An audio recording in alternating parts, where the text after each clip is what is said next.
My name is Laura Lee. I'm a medium, and I contact the dearly departed, spirit guides, sometimes an angel, for offering divine guidance for individuals who need help with matters of the heart, which can be anything from love to career to life mission to health. Although I don't advocate that I'm a doctor, I always tell everybody to, go see a physician or a professional. But I share what I receive from the other side, and it can be about past, present, and future. And that information comes through. But just because I bring the information from a dearly departed, like a dad or a mom, it doesn't mean that is the advice that person should take, because, everybody's got to listen to their own soul. Absolutely. Right?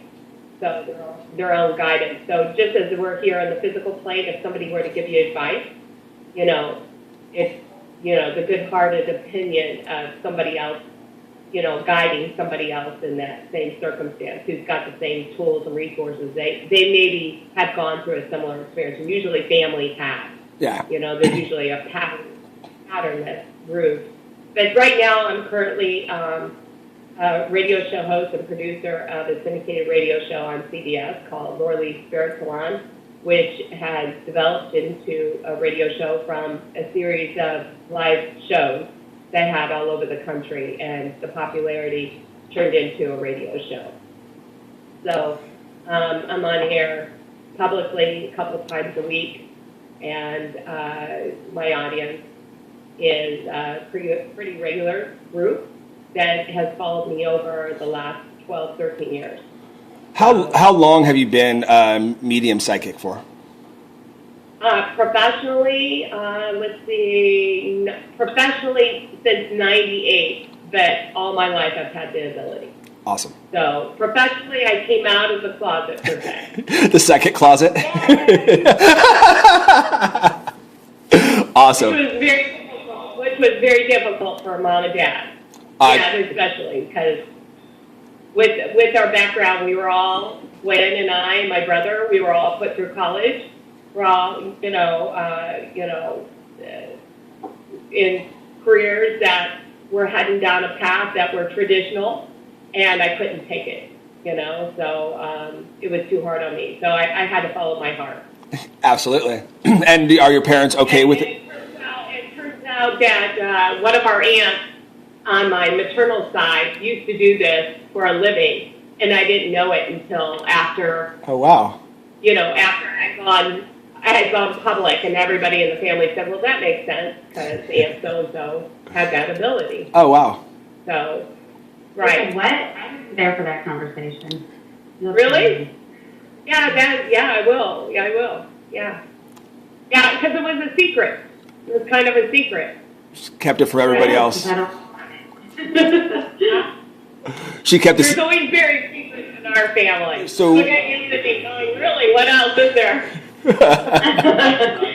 Scared. Family. So. Is your parents okay with it now?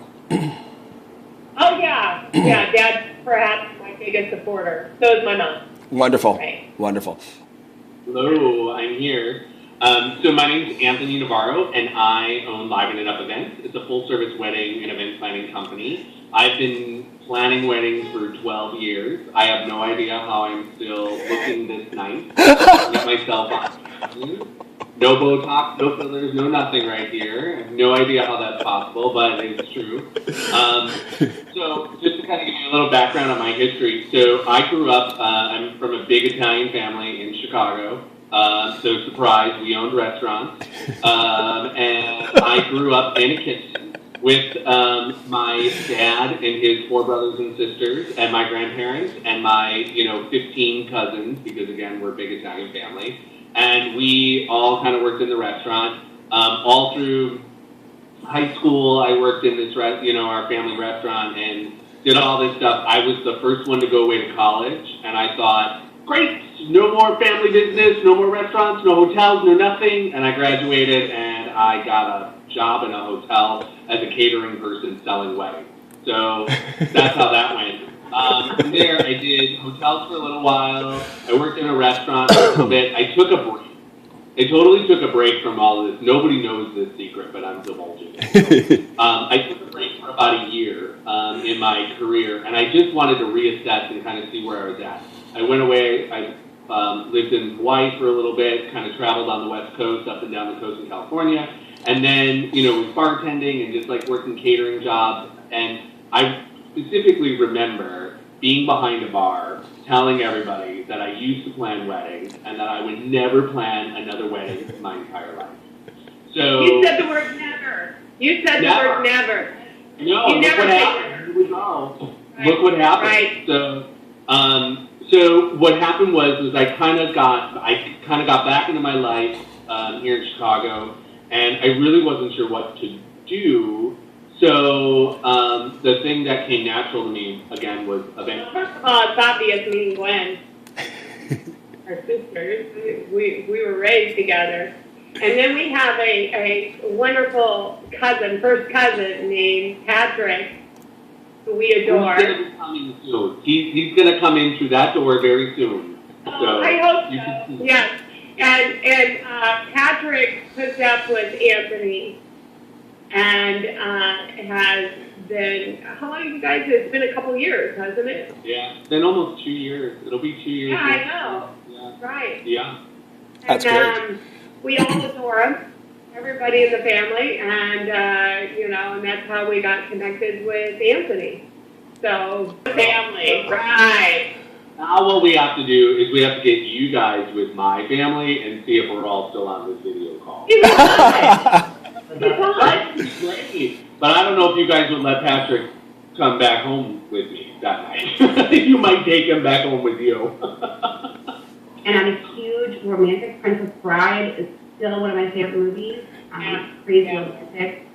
And my husband and I are very passionate about each other, which kind of gets me looking at relationships in a passionate, romantic way. I honestly believe there is a happily ever after. And so I'm a sap. I love weddings. They're my favorite. I do chase toddlers once in a while for pictures. I did this morning in the frog, which was interesting. But weddings are my true favorite, especially the small little boutique types that are, shabby chic and beautiful and romantic and Princess Bride-ish. So those are my favorite. I cry at every wedding, so I have to waterproof my hair. Yeah, but, You cry at every wedding. At every single wedding, in fact, my last No. wedding, No. cried, and I just It's over. Sometimes the brides or the moms make me cry, not the wedding. No. That's true. That does too. But I do tear up as she's coming down the aisle, every single one of them. So I make sure I'm wearing waterproof. But I actually got caught at my last wedding. Jess tapped me on the shoulder and she said, "Are you crying?" And I said, "No." So I tried to focus on that. I don't bawl, but All three of us have been in our individual professions for quite a while, and there's a lot of crossover, given our abilities and what we've seen in our respective fields. So it just was a organic step for us to consider possibly grouping our talents together to another company and just giving it a shot and seeing if this might work. Something about marriages made in heaven or something of that sort, giving the opportunity to visit with those individuals who are actually having a difficult time planning their wedding because they're grieving from a loved one that's not present at that moment in time. And then also, when you get to the party, there's always a bunch of people there, too, who are reminiscing about a lost loved one that isn't present at the gathering, the family gathering. So there's several opportunities for us to come together and collaborate and make this a comfortable as well as an expression to celebrate life together in addition to the loved one that has crossed over and try to pull it all together in a way to bring the celebration to another level. So, Gwen is excellent at bringing the people in and, also being sensitive to their needs and their emotions and working with them to express the visual images that, will incorporate maybe a loved one's treasure or heirloom. And then Anthony can also incorporate, I don't know, Anthony, have you ever at some point, because sometimes at some weddings have you been seeing loved ones' pictures that weren't, had crossed over, had been incorporated in the wedding at one point?